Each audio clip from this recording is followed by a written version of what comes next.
Comment se ménager quand on est mère et travaille à plein temps? Tu es une maman, tu travailles parfois 8, 10, 12, même 15 heures par jour. Tu culpabilises, tu veux être présente pour tes enfants, mais en même temps, tu dois sortir pour la subsistance. Vous connaissez cette situation vous aussi? Ça, c'est la situation de beaucoup des mamans dans notre contexte économique en Afrique. De plus en plus de femmes travaillent hors de la maison. Elles sont donc à la fois mères, épouses, employées ou directrices de structure, mais elles sont dehors.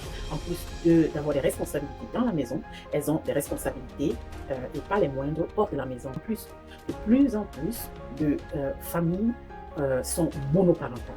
Très souvent, des enfants élevés par une femme. À toutes ces mamans qui se reconnaissent dans cette vidéo, je tire pour le chapeau. Vraiment bravo. Vous faites preuve, jour après jour, de sacrifices incommensurables, des talents à ne plus soupçonner. Ce sont des talents qui méritent d'être mis en avant, de recevoir de la reconnaissance. L'aspect que je vais aborder aujourd'hui, c'est ce que ça coûte d'être cette femme-là aujourd'hui. Ça coûte énormément en énergie. Si on a besoin de se régénérer déjà pour soi-même, on en a encore beaucoup plus besoin pour ses enfants. Alors, comment faire pour être une bonne maman, mais aussi prendre soin d'elle?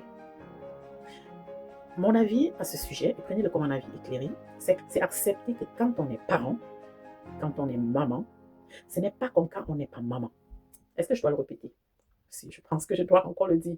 Quand on est parent, ce n'est pas comme quand on n'est pas parent. J'insiste sur cette phrase parce que la société actuelle dans laquelle nous vivons nous met, en tant que maman, une pression énorme, ce qui nous fait courir vers une utopie. Très souvent, on entend cette phrase que je suis maman et puis ça fait quoi? Ma chérie, ça fait tout. Ça fait toute la différence. Bien, ce n'est pas quand tu as un nourrisson, un enfant qui est complètement dépendant de toi. Comment voudrais-tu satisfaire aux besoins d'une société qui veut que tu aies une manucure parfaite? Certes, on peut le faire, mais c'est à quel prix? En tant que parent, il n'y a aucune obligation à être parfait. On a le droit à l'erreur, comme tout être humain. Si on n'a plus la figure parfaite qu'on avait quand on n'avait pas d'enfant, c'est OK.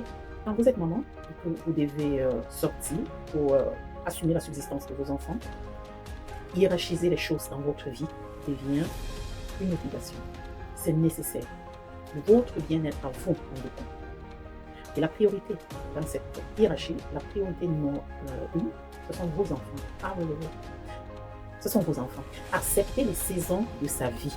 Nous apporter une vraie paix, de la sérénité. Et c'est ça le vrai self-care. C'est ça, prendre soin de soi. Accepter que là, maintenant, je suis parent. Je suis maman. C'est une couronne. C'est ça, être responsable. C'est ça, prendre soin de soi quand on est parent. Parce qu'une fois qu'on a accepté ça, on arrête de courir dans tous les sens. Dites-vous, je suis parent. C'est une saison de ma vie. Et je suis un tout petit peu limitée. Mais c'est OK. Et vous? Comment gérez-vous le dilemme entre être présente pour vos enfants et sortir, assurer la subsistance?